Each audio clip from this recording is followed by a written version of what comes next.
প্রধানমন্ত্রীর জন্মদিনকে ঘিরে ভারতীয় জনতা পার্টি ত্রিপুরা প্রদেশ বিজেপির পক্ষ থেকেও কিন্তু একাধিক কর্মসূচি হাতে নেওয়া হয়েছিল। তারই মধ্যে এবার প্রধানমন্ত্রীর জন্মদিনকে সামনে রেখে এক মেগা রক্তদান শিবিরের আয়োজন করা হয়েছে। বিশেষ অতিথি হিসেবে আজ উপস্থিত ছিলেন রাজ্যের মুখ্যমন্ত্রী মানিক সাহা, একই সঙ্গে ছিলেন সাংসদ রাজীব ভট্টাচার্য সহ অন্যান্য বিশিষ্ট ব্যক্তিবর্গ। ভারতীয় জনতা ওবিসি মোর্চার উদ্যোগে আজ এই মেগা রক্তদান শিবিরের আয়োজন করা হয়। কি বললেন আজ রাজ্যের মুখ্যমন্ত্রী, শুনুন। 17 সেপ্টেম্বর ওনার জন্মদিন, 75 বছরে উনি হয়ে গেল।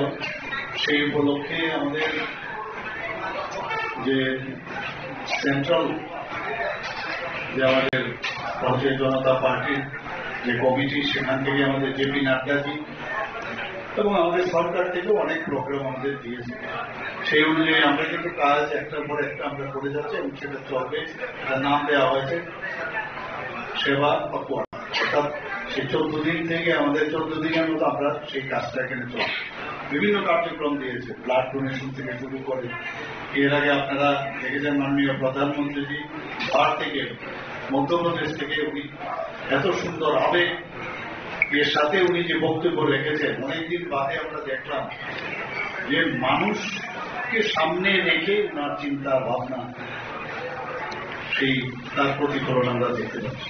আমরাও ইন্সপায়ার, আমাদের সরকারও চেষ্টা করছি, বিভিন্ন সময় বিভিন্ন প্রোগ্রাম আমরা নেই এবং যে প্রোগ্রামের সুবাদে আজকে আমাদের ত্রিপুরাতে আমরা যেভাবে কাজ করছি, সরকারকে যেভাবে সামনের দিকে এগিয়ে নিয়ে যাওয়ার চেষ্টা করছি, আলটিমেটলি মানুষের জন্য কাজ করছি।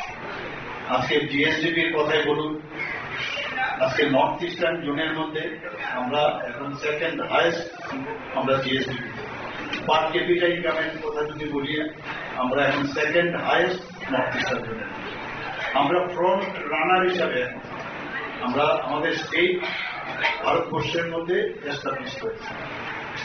আমাদের এখানে এখন যেভাবে আমরা ইনফ্রাস্ট্রাকচার আমরা ডেভেলপ করছি, মাত্র আমাদের 27,000 কোটি টাকা আমাদের বাজেট, সেই জায়গায় গত বছর আমরা সেটাকে বাড়িয়ে 32,000 কোটি টাকা আমরা রেখেছি।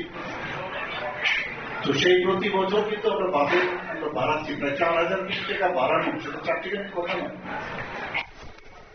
অর্থাৎ আজ রাজ্যের মুখ্যমন্ত্রী প্রদীপ প্রজ্বলন করে অনুষ্ঠানের সূচনা করেছেন। একই সঙ্গে আজ উপস্থিত ছিলেন মন্ত্রী শান্তনা চাকমাও। তবে বলে রাখি যে প্রধানমন্ত্রী জন্মদিনকে সামনে রেখে যে সেবা পক্ষ কাল চলছে, তারই অঙ্গ হিসেবে মেগা রক্তদান শিবিরের আয়োজন করা হয়েছে। এছাড়াও প্রধানমন্ত্রীর যে দিশা সাধারণ মানুষকে সামনে রেখে তাদের কিভাবে উপকার হবে সেই ভেবেই চিন্তা ভাবনা করছে নরেন্দ্র মোদীর সরকার এবং রাজ্যে তার প্রভাব পড়ছে, উন্নয়ন হচ্ছে বলেও এদিন আজ ভাষণে জানিয়েছেন মুখ্যমন্ত্রী। নিয়ে নিচ্ছে ছোট্ট একটি বিজ্ঞাপন বিরতি, সঙ্গে থাকুন।